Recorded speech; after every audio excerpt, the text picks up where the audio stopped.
اہل کتاب کا یا کفار کا مسلمانوں کے ساتھ جو حسد اور رسول اکرم صلی اللہ علیہ وسلم کی نبوت کو نہ ماننے کا بنیادی طور پر جو وجہ تھی، اللہ جل شانہ اس کو بیان فرماتے ہیں۔ دیکھیں، کفار چاہے وہ اہل کتاب ہوں یا وہ مشرکین میں سے ہوں،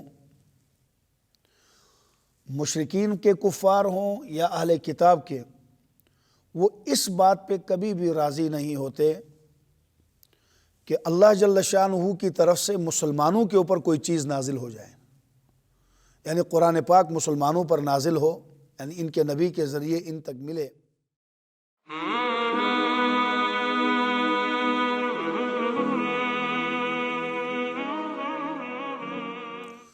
اعوذ باللہ من الشیطان الرجیم، بسم اللہ الرحمن الرحیم۔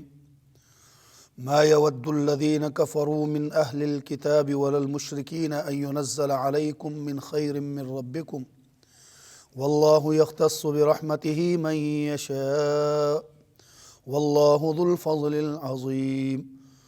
ما ننسخ من آية أو ننسها نأتي بخير منها أو مثلها ألم تعلم أن الله على كل شيء قدير۔ ألم تعلم أن الله له ملك السماوات والأرض وما لكم من دون الله من ولي ولا نصير۔ صدق الله العظيم۔ ما يود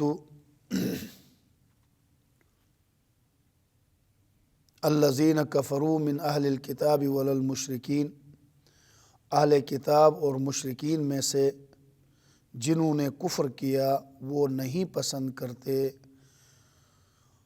ان ينزل علیکم من خیر من ربکم، کہ تمہارے رب کی طرف سے تم پر کوئی بھلائی اتار دی جائے۔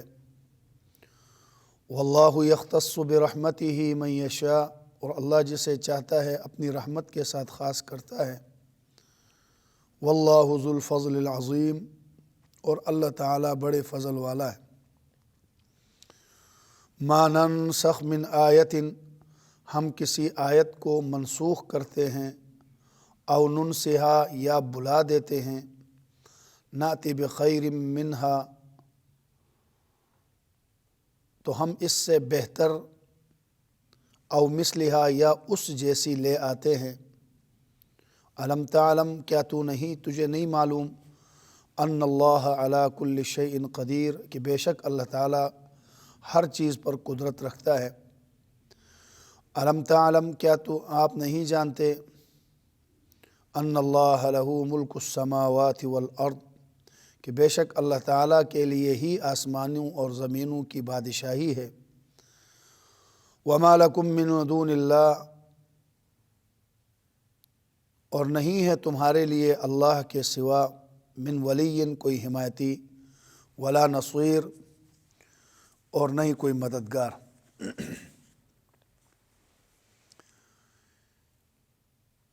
اہل کتاب کا یا کفار کا مسلمانوں کے ساتھ جو حسد اور رسول اکرم صلی اللہ علیہ وسلم کی نبوت کو نہ ماننے کا بنیادی طور پر جو وجہ تھی، اللہ جل شانہ اس کو بیان فرماتے ہیں۔ دیکھیں، کفار چاہے وہ اہل کتاب ہوں یا وہ مشرکین میں سے ہوں، مشرکین کے کفار ہوں یا اہل کتاب کے، وہ اس بات پہ کبھی بھی راضی نہیں ہوتے کہ اللہ جل شانہ کی طرف سے مسلمانوں کے اوپر کوئی چیز نازل ہو جائے، یعنی قرآن پاک مسلمانوں پر نازل ہو، یعنی ان کے نبی کے ذریعے ان تک ملے۔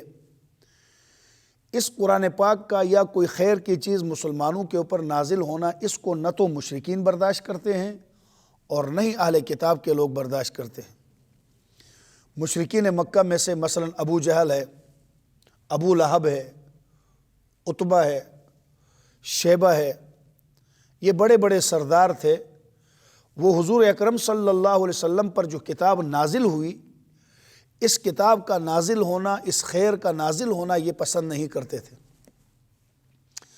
اب یہاں پر ایک سوال یاد رکھ لیں، ذہن میں بٹھا دیں کہ آیا یہ جو رسول اکرم صلی اللہ علیہ وسلم کے ساتھ کتاب کا نازل ہونا یا آپ کے اوپر کوئی بھلائی کا نازل ہونا، یہ جو پسند نہیں کرتے تھے، یہ کسی دلیل کی بنیاد پر پسند نہیں کرتے تھے؟ کوئی ان کے پاس دلیل تھی کہ جس کی بنیاد پر یہ کہتے تھے کہ قرآن ان پر نازل نہیں ہونا چاہیے؟ تو قرآن کریم نے دوسری جگہ اس کا جواب دیا ہے، یہ سوائے حسد کے، حسدم من عند انفسہم، دوسری جگہ قرآن نے فرمایا کہ مسلمانوں پر قرآن کا نازل ہونا، آیات کا نازل ہونا، خیر اور بھلائی کا نازل ہونا، مشرکین کو ناپسند جو تھا وہ دلیل کی بنیاد پر نہیں، یا اہل کتاب کو جو ناپسند تھا وہ دلیل کی بنیاد پر نہیں بلکہ حسد کی بنیاد پر۔ اور عزیزو، دنیا میں حسد کا علاج کوئی نہیں ہے۔ ایک آدمی حسد کی بنیاد پر کہہ دے میں نہ مانوں تو اس کو منوانا مشکل ہے، جب وہ کہتا ہے میں مانتا ہی نہیں ہوں۔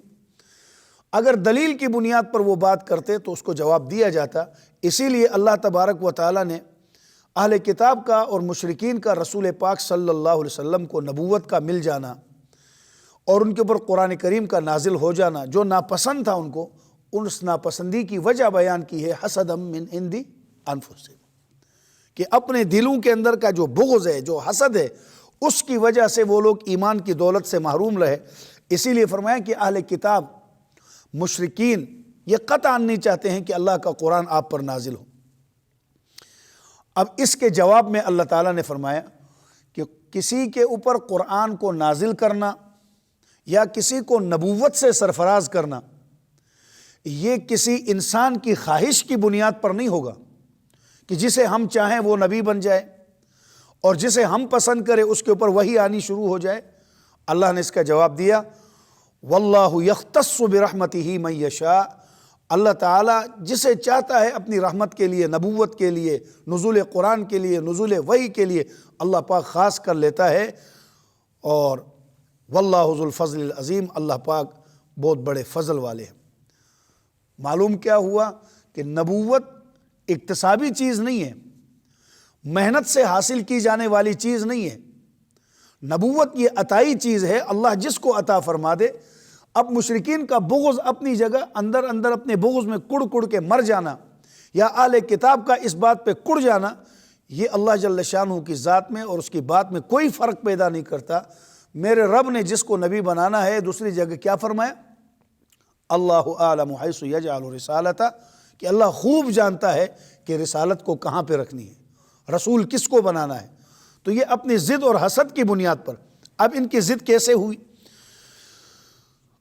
اللہ تعالیٰ نے اس بات کو پسند فرما لیا کہ اپنی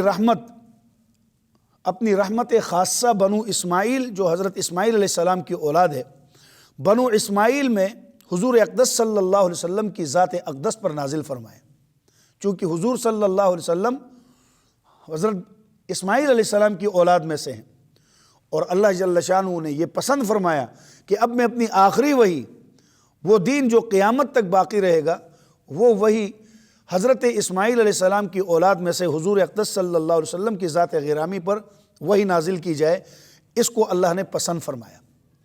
حالانکہ اس سے پہلے نبوت اللہ تعالیٰ بنو اسحاق کے اوپر بے شمار رحمتیں نازل فرما چکے تھے۔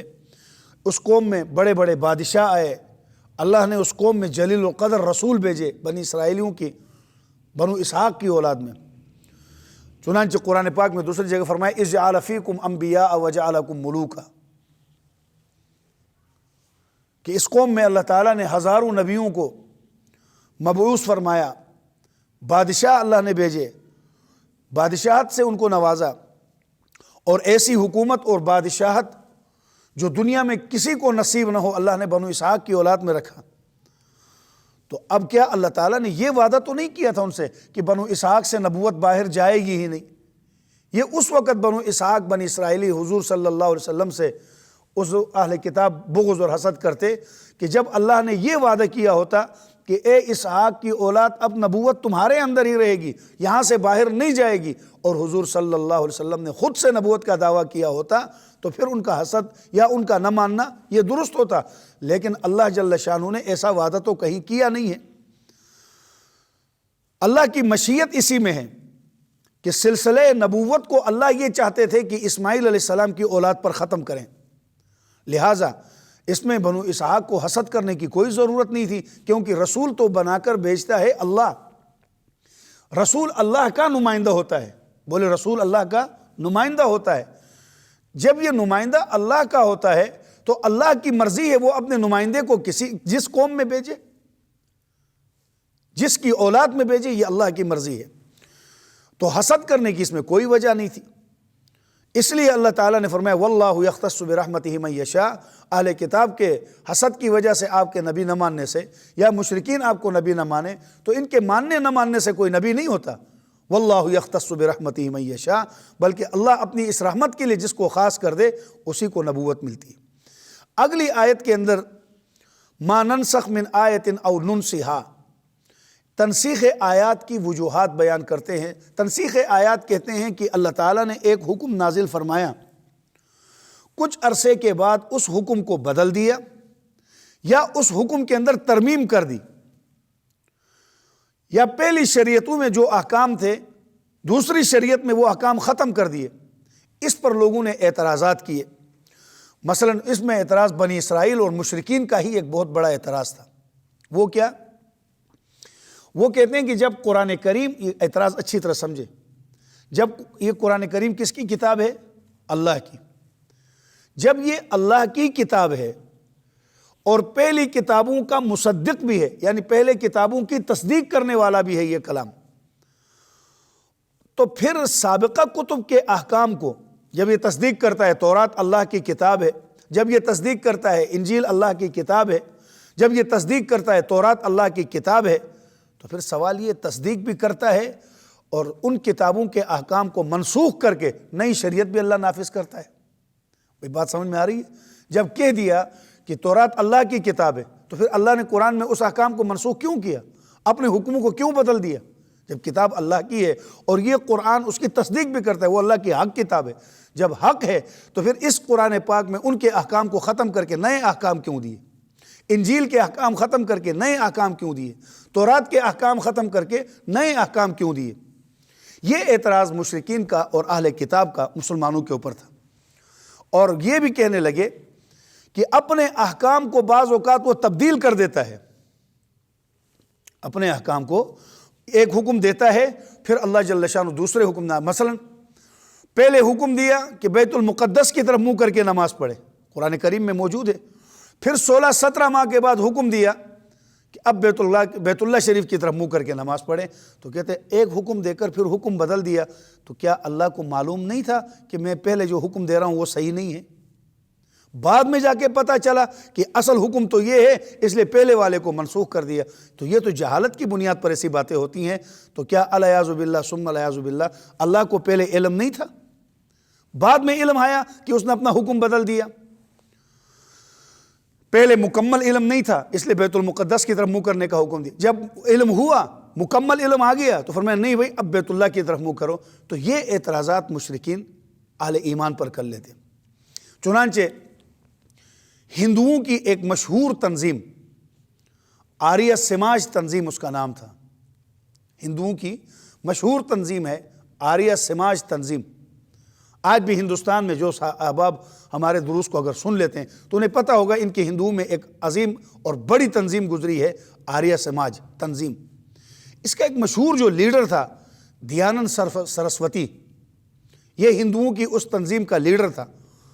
یہ اپنے اندر عجیب و غریب قسم کی شرارتیں رکھتا تھا اور یہ اسلام پر خوب اعتراضات کرتا تھا۔ چنانچہ اس نے اپنی کتاب میں یہ اعتراض کیا کہ اپنے ہی حکم کو منسوخ کر دینا جہالت کی دلیل ہے، کہ آج اللہ نے ایک حکم دیا ایسا کرو، پھر کچھ عرصے کے بعد حکم دیا نہیں یہ چھوڑو یہ کام کرو، تو گویا یہ جہالت کی دلیل ہے۔ پہلے معلوم نہیں تھا اب معلوم ہو گیا اس لیے اللہ نے اب حکم بدل دیا۔ تو الیاذ باللہ اس نے کہا یہ تو اللہ کی جہالت کی دلیل ہے۔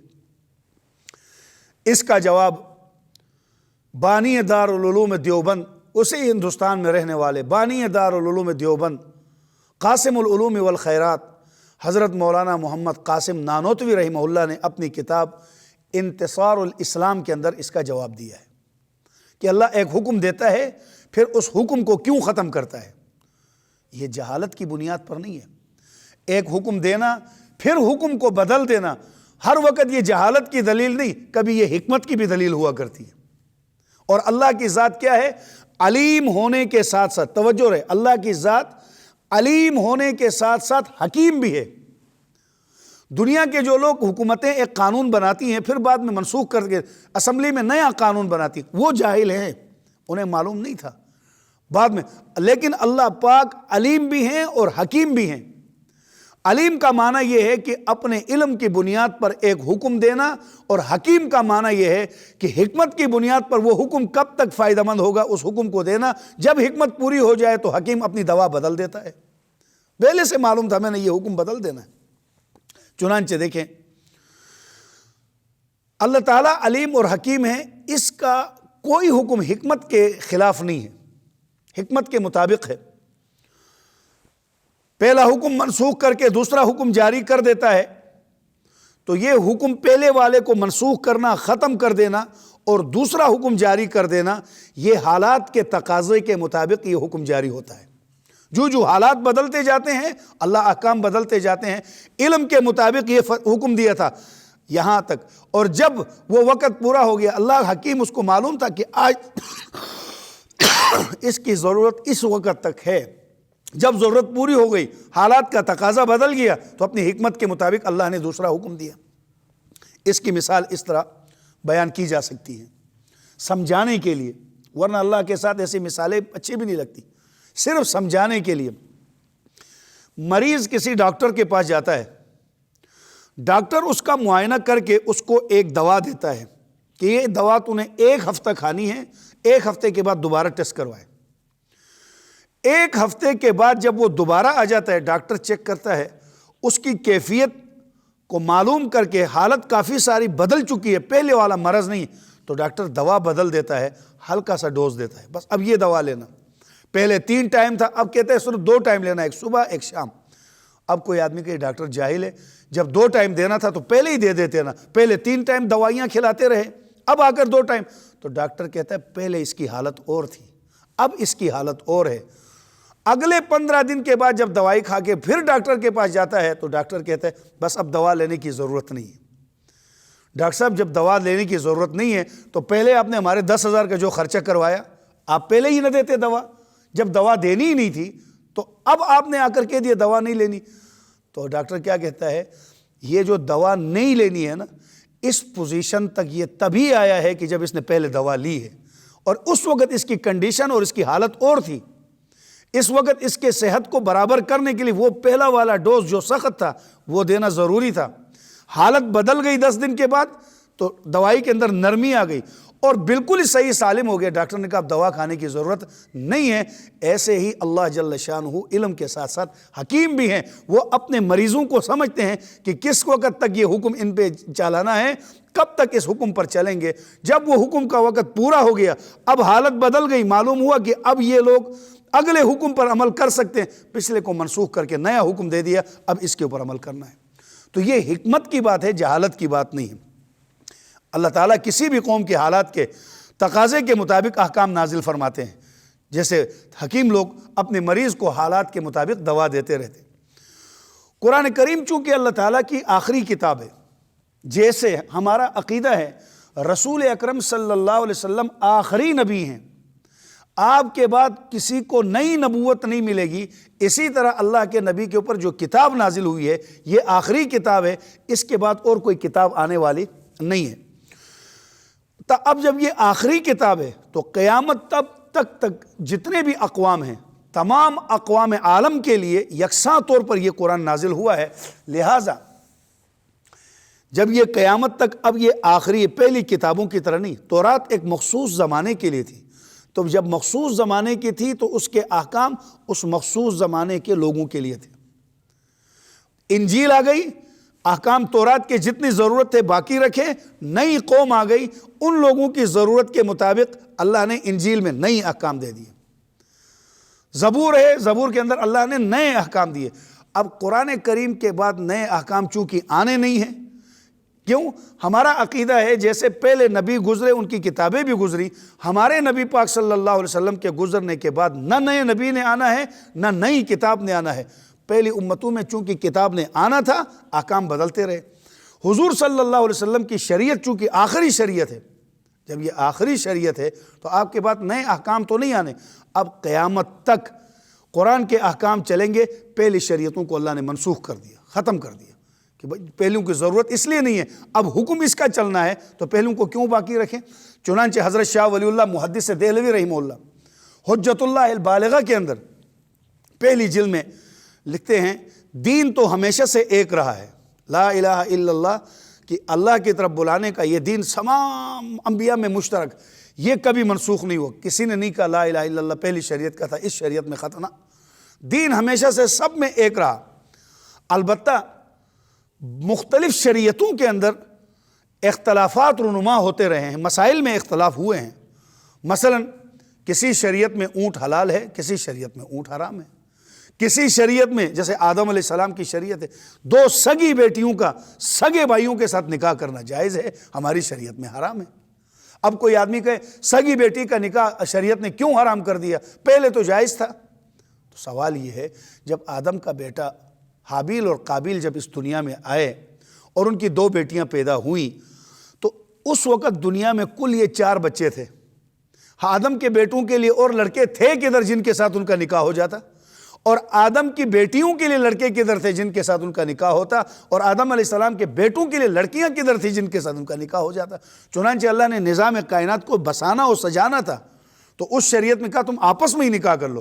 ان سے اولاد پیدا ہوئی، اولاد پیدا ہوتے ہوتے ہوتے کائنات بڑھتی چلی گئی۔ اب دنیا میں آدم کی اولاد کی اتنی نسلیں پھیل گئی، اپنی سگی بہنوں کے ساتھ نکاح کرنے کو حرام کر دیا، کیونکہ غیر محرم اور دوسری عورتیں آسانی کے ساتھ میسر ہو جاتی ہیں۔ تو آدم علیہ السلام کی شریعت کے حالات اور تھے، ہماری شریعت کے حالات اور ہیں۔ اسی طریقے سے بنیادی اصول کبھی منسوخ نہیں ہوتے۔ اسی طرح آیات کے منسوخ ہونے کی ایک مثال اور سمجھ لیجیے، اس طرح بھی آپ سمجھا سکتے ہیں کیا کہ دنیا میں جو تکوینی امور ہیں، جو ان میں حالات بدلتے جاتے ہیں احکام بھی بدلتے جاتے ہیں۔ مثلا دیکھو تکوینی امور میں ہم پیدا ہوتے ہی تو 40 سال کا میں نہیں تھا، آپ 50-35 سال کے، 10 سال کے، 20 سال کے تو نہیں تھے۔ ہم پیدا ہوتے ہی سب بچے تھے۔ جب ہم بچہ ہونے کی حالت میں تھے تو ہمارے احکام اور تھے۔ جب بچے سے چلتے اور بچہ ہونے کے زمانے میں حالات اور تھے تو ہماری ضرورتیں، ہماری غذائیں، ہمارا لباس سب کچھ جدا تھا۔ لیکن جو عمر بڑھتی چلی گئی حالات بدلتے چلے گئے۔ اب جب ہم جوانی کی طرف آ گئے ہماری غذائیں بھی بدل۔ اب کوئی آدمی کہے اس کو ابھی آپ دودھ نہیں پلاتے، پہلے تو یہ ماں کا دودھ پیتا تھا، تو بھائی جس زمانے میں یہ دودھ پیتا تھا وہ حالت کون سی تھی، اب اس عمر میں اس کی حالت کون سی ہے۔ حالات بدلتے جاتے ہیں تو احکام بدلتے جاتے ہیں۔ اسی طرح آدمی جب بڑھاپے کی طرف جاتا ہے تو اب بڑھاپا کے اندر وہ جوانوں والی باتیں نہیں رہتی، اس کے احکام اور ہوتے ہیں، اس کی باتیں اور ہوتی ہیں۔ تو جس طرح حالات بدلتے جاتے ہیں تو احکام بدلتے جاتے ہیں، ایسے ہی اللہ جل شانہ نے اپنے بندوں پر حالات کے مطابق احکام نازل فرمائے۔ اب اس کی میں 2 مثالیں آپ کو دیتا ہوں، پھر آگے چلتے ہیں۔ دیکھیں مدینہ منورہ، مکہ مکرمہ میں زکوٰۃ کا حکم نازل ہوا۔ او بابو بات سمجھ میں آ رہی ہے؟ مکہ مکرمہ میں زکوٰۃ کا حکم نازل ہوا، توجہ رکھنا۔ زکوٰۃ کا حکم مکے میں نازل ہوا کہ وہ اقیموا الصلاۃ وآتوا الزکوٰۃ۔ اب مکہ مکرمہ میں زکوٰۃ کس کو دینی ضروری ہے، کتنا مال ہو تو زکوٰۃ دینا واجب ہے، یہ کوئی تفصیل نہیں ہے۔ مکے کے حالات ایسے تھے، صرف ان حالات میں کہ جس کے پاس مال ہے جتنا دے دے، 2 روپے دے دے، 5 روپے دے دے، 1 روپے دے دے، آدھا سا دے دے، 1 سا دے دے، بس زکوٰۃ دے دے۔ مدینہ منورہ میں آئے حالات بدل گئے۔ مکے میں کیوں کہا جتنا دے دے؟ مکے میں مال کدھر تھا؟ جو ایمان لاتا تھا مار پڑتی تھی، مال تو آتا نہیں تھا، تو اس لیے کہا جتنا آسانی سے جو دے سکتا ہے۔ مدینہ منورہ گئے، کبھی بدر میں، کبھی احد میں، کبھی حنین میں صحابہ کی لڑائیاں ہوئی دشمنوں سے، اتنا مال غنیمت آیا کہ ہر آدمی کے پاس بہت سارا مال جمع ہو گیا تو اب احکام بدل گئے کہ بھئی اب اتنا ہو تو زکوٰۃ دینا، 7.5 تولہ سونا ہو یا 7.5 تولہ سونے کی مقدار کی رقم ہو یا چاندی ہو 52 تولے یا اس کی مقدار ہو یا تجارت کی زمینیں ہوں۔ اب مدینے میں آ کر احکامات کھل گئے، حالات بدل گئے، اب مالداری آ گئی۔ اب مالداری کے اعتبار سے احکام بدلتے گئے۔ نہیں، مکہ مکرمہ میں یہ نہیں تھا، بس مکہ مکرمہ میں تھا زکوٰۃ دو۔ مکہ مکرمہ میں حکم تھا کہ نکاح کرو، بس کافر سے کرو، مسلمان سے کرو، کوئی، چنانچہ مکے میں کافروں سے نکاح ہوتا تھا، مشرک۔ مدینہ منورہ میں آئے تو اللہ نے حکم دیا آج کے بعد کافر عورتوں کے ساتھ نکاح کرنے کی اجازت نہیں ہے۔ اب ایک آدمی اعتراض کرے جب کافروں سے اجازت نہیں تھی، منع کرنا تھا، تو مکے میں اجازت کیوں دی؟ مکے میں گویا اللہ کو معلوم نہیں تھا کہ میں یہ کام صحیح کر رہا ہوں یا غلط حکم دے رہا ہوں؟ تو ہندو لوگوں کے طرح ایسے جو ہندو مت کا ذہن رکھنے والے، دیانند نامی جیسے لوگوں کا جو ذہن ہے، اس نے اللہ پر اعتراض کیا اپنی کم علمی کی بنیاد پر۔ یہ جہالت تمہاری ہے، اللہ کی نہیں ہے۔ کہنے لگے جی اللہ نے حکم دیا، بات سمجھ میں آ رہی جی؟ اللہ نے کیا حکم دیا؟ نکاح کرو۔ نکاح کر لیا، نکاح کر لیا۔ مدینہ منورہ میں جب آئے تو کیا فرمایا کہ نکاح صرف مسلمانوں سے کرو، کافر عورتوں سے نہیں۔ تو لوگوں نے اعتراض کیا کافر سے نکاح کیوں نہ کریں؟ تو کہنے لگے حرام ہے۔ بولے کافر کے ساتھ نکاح کرنا حرام ہے۔ جب حرام ہے تو اللہ کو مکے میں پتہ نہیں تھا یہ حرام ہے، میں جو حکم دے رہا ہوں؟ تو جواب سنیے، میں نے آپ کو بتایا اللہ حکیم ہے۔ حکیم کا کیا معنی؟ حکیم ہمیشہ اپنے مریض کو دیکھ کر حکم دیتا ہے، وہ تو اپنے علم کے مطابق تو اسے معلوم ہے، لیکن مریض کی حالت کو دیکھ کر حکم دیتا ہے۔ اللہ کو معلوم تھا اگر مکے میں ان کو ہم روک دیتے ہیں اور یہ حکم دیتے ہیں کہ ایمان والیوں سے نکاح کرو، اور بزرگوں بات سمجھ میں آ رہی ہے کہ اگر ایمان والیوں سے نکاح کرو، مکے میں یہ حکم دیتے ہیں، تو مکے میں ایمان والی عورتیں تھی کدھر؟ مکے میں تو ایمان والی کل 40 مرد اسلام لا چکے ہیں، مرد عورتیں ملا کر۔ اب یہ ادھر جو مردوں کو نکاح کی ضرورت ہے ان کو کہا جاتا ہے نکاح کرو ایمان والیوں سے، تو ایمان والیاں تو ہے ہی نہیں۔ خدا نخواستہ یہ گناہ میں پڑ جاتے تو کمزوری انسانوں میں تھی نا گناہ، تو اللہ نے مکے میں ان کو گناہ سے بچانے کے لیے کہہ دیا نکاح کر لو۔ جب مدینہ منورہ آ گئے ہجرت کر کے اور اسلام مدینے میں اتنا پھیلا کہ الحمدللہ پورا مدینہ جب اسلامی اسٹیٹ بن گیا اور مسلمان عورتوں کی کثرت ہو گئی، تو اب اللہ نے کیا حکم دیا؟ آج کے بعد کافر عورت سے نکاح کی اجازت نہیں۔ کیوں؟ مسلمان عورتوں کو۔ اب مکے میں کیوں حکم دیا تھا؟ کہیں مسلمان گناہ میں مبتلا نہ ہو جائے، یہ بیچارے ان کو گناہ سے بچانے کے لیے۔ تو اللہ کے بارے میں یہ نہ کہیں کہ کیا اس کو علم، اللہ کو علم تھا، حکمت یہ تھی کہ یہ بیچارے گناہ میں پھنس جائیں گے اور مسلمان عورتیں تو ہیں نہیں۔ اور مدینہ منورہ میں آ کر اللہ نے فرمایا اب آپ کافر عورتوں کو چھوڑیں اور مسلمان عورتوں سے نکاح کریں۔ پھر اس کے بعد فرمایا الم تعال ما ننسخ من آیت او ننسخ، ہم کسی آیت کو منسوخ نہیں کرتے یا اسے بھلاتے نہیں ہیں، ناتی بخیر منہا، مگر اس وقت جب اس کے مقابلے میں نیا حکم لاتے ہیں پھر پہلے حکم کو منسوخ کرتے ہیں۔ تو آپ کو یہ بات سمجھ میں آئی نا پہلے حکم کیوں منسوخ کرتے ہیں؟ پہلے حکم کو منسوخ کرنا انسانوں کے حالات کی بنیاد پر، یہ نہیں کہ اللہ کو علم نہیں تھا۔ فرمایا کہ ہم جب نیا حکم لاتے ہیں اس جیسا یا اس سے بہتر حکم لاتے ہیں تو پھر ہم کیا کرتے ہیں؟ پہلے والے حکم کو بھلا دیتے ہیں یا ختم کرتے ہیں۔ بلانے کا معنی کیا ہے؟ یعنی نیا حکم لاتے ہیں، اس کو بلانے سے کلیتاً مکمل اس کو منسوخ کر دیتے ہیں، نیا حکم آتا ہے۔ یہ سب کچھ کیوں؟ سبحان اللہ، یہ جو میں نے آپ کو جوابات دیے نا، ان سب جوابات کو علماء نے دیے، میں نے آپ کو دی، اب اللہ خود جواب دے رہا ہے۔ میں جس بات کو منسوخ کروں تم اعتراض کرنے والے ہوتے کون ہو؟ کلام میرا ہے، دیکھو اللہ کا کلام ہے، میں ایک حکم بدل دوں تو تم ہوتے کون ہو مجھے یہ پوچھنے والے کہ حکم کیوں بدل دیا؟ میں کوئی تمہارا پابند تو نہیں ہوں۔ الم تعلم ان اللہ علی کل شیء قدیر، کیا تمہیں نہیں معلوم کہ اللہ تعالیٰ ہر چیز پر قادر ہے؟ وہ اپنی حکمت اور منشا کے مطابق کبھی آیات نازل کرتا ہے، بعض کو قائم رکھتا ہے اور بعض کو منسوخ کر دیتا ہے، اس کی مرضی ہے، وہ مالک ہے۔ پھر ان سے دیکھیں ایک آدمی اپنے مکان میں 5 دروازے رکھتا ہے، کوئی آدمی آ کر کہتا تم نے 5 کیوں رکھے ہیں؟ ایک طریقہ تو وہ ہے کہ آدمی اس کو جواب دے دے، جیسے میں نے آپ کو جوابات دے دیا کہ بھائی اللہ اس لیے منسوخ کرتا ہے حالات کی بنیاد پر، لوگوں کے حالات کو دیکھ کر۔ اور دوسرا جواب یہ ہے حاکمانہ، تم پوچھنے والے کون ہوتے ہو؟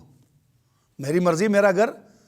اللہ جل شانہ حاکم مطلق ہے، قادر مطلق ہے، اس کی مرضی ہے، یا ان سے بہتر اور یا ان جیسی اور لے آتا ہے، اس کی مرضی ہے۔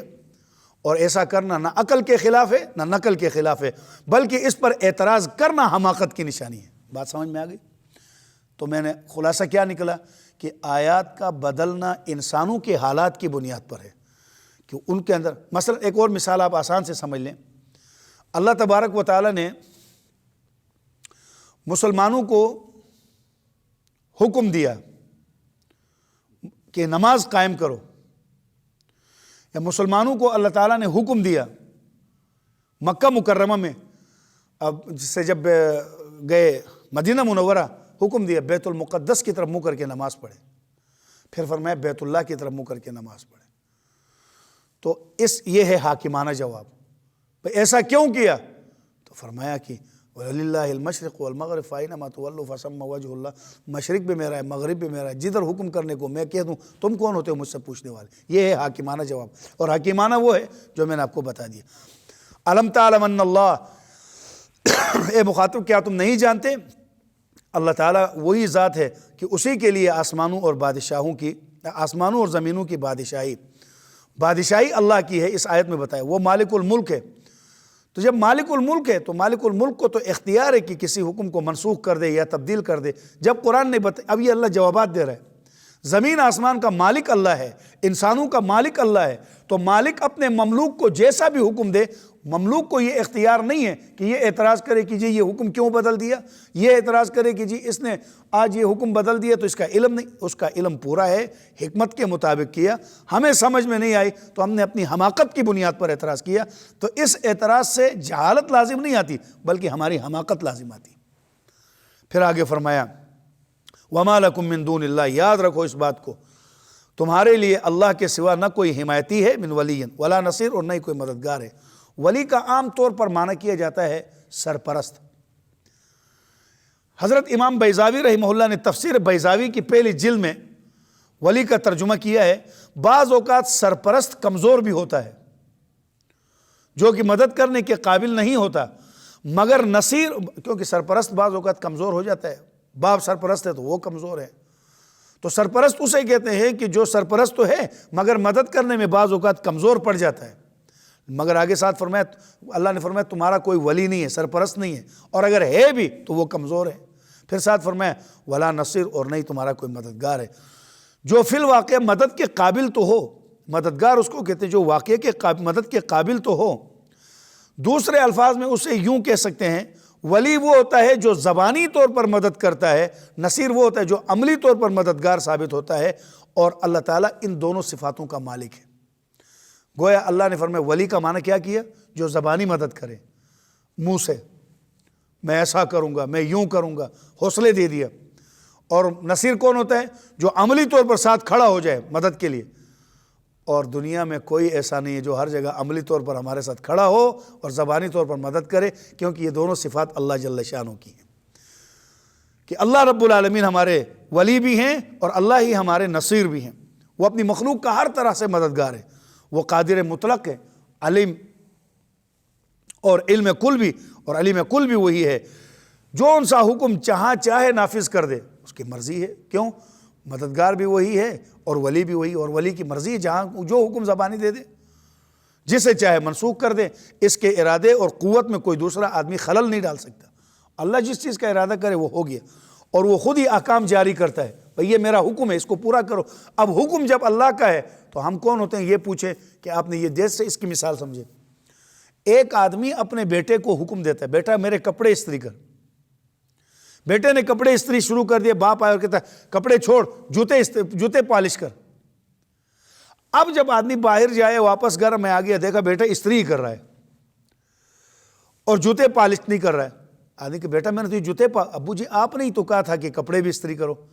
تو میں کیا کہوں گا؟ بھئی کپڑے استری کرنے کو جب کہا تھا اس وقت وہی بات ماننا اطاعت تھی، جب میں نے کہہ دیا کپڑے چھوڑ دو، بوٹ پالش کر دو، تو اب کپڑے استری کرنا نافرمانی ہے۔ بھئی میں نے وہی کہا ہے نا کپڑے چھوڑ دو اور بوٹ پالش کرو، تو اللہ تعالیٰ ایک حکم دے کر فرمایا یہ چھوڑ دو، یہ کرو، تو وہاں ماننے کا نام اطاعت ہے، نہ کہ اللہ پر اعتراض کرنا شروع کرے۔ جی پہلے آدمی اس بیٹے کو کیا کہتا ہے؟ انتہائی حماقت و نالائق آدمی ہے تو، میں نے کہہ دیا تھا استری چھوڑ بوٹ پالش کر، تو آگے سے میرے اوپر اعتراض کرتا ہے کہ جی آپ ہی نے تو کہا تھا کپڑے استری کرو۔ بھائی میں نے کہا تھا کپڑے استری کرو، تو ساتھ ہی میں نے دوسرا حکم کیا دیا تھا؟ کپڑے چھوڑ اور بوٹ پالش کر۔ اسی کو بیان فرمایا کہ وہ اللہ جل شانہ اپنی مشیت سے، اپنے حکم سے جو حکم جاری کرتا ہے وہ حکم اللہ کے ہاں اس کی قدرت کے مطابق ہے، اس کی مشیت کے مطابق ہے۔ اللہ تعالیٰ عمل کی توفیق عطا فرمائے۔ اگر ہماری ویڈیو پسند آئی ہے تو اسے لائک کریں، کمنٹ کریں اور دوستوں کے ساتھ شیئر کریں، اور اگر ہمارا چینل ابھی تک سبسکرائب نہیں کیا تو اسے سبسکرائب کر دیں اور بیل آئیکن کو پریس کر دیں تاکہ ہر آنے والی ویڈیو آپ کو مل سکے۔ جزاک اللہ۔